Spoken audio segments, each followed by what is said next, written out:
The next instruction in verse 12, Paul says, rejoice in hope. Rejoice in hope. And sometimes it's hard to rejoice, and you don't want to hear people telling you rejoice. You might be going through a really difficult time. And, you hear Christians saying, oh, just rejoice. Come on, just rejoice. And you want to slap them, in love. But I believe what Paul is saying here is that hope will cause you to rejoice. When you don't have hope, it's really hard to rejoice.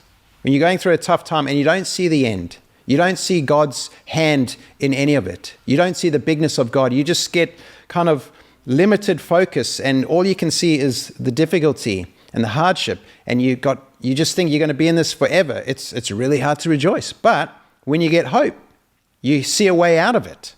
You see God's hand in it. You see what God is doing, and you have promises from God. You hear the prophetic words of God, and suddenly hope rises up in your heart. There's rejoicing. And sometimes you've got to force yourself to see the bigness of God in a situation. And the more our minds are renewed to heaven, the easier it is to see that. What is God's acceptable and perfect will in the suffering that I'm going through now? Well, let me see it. God, help me to see it. And I tell you, when you see it, you will see hope, and you can rejoice in that.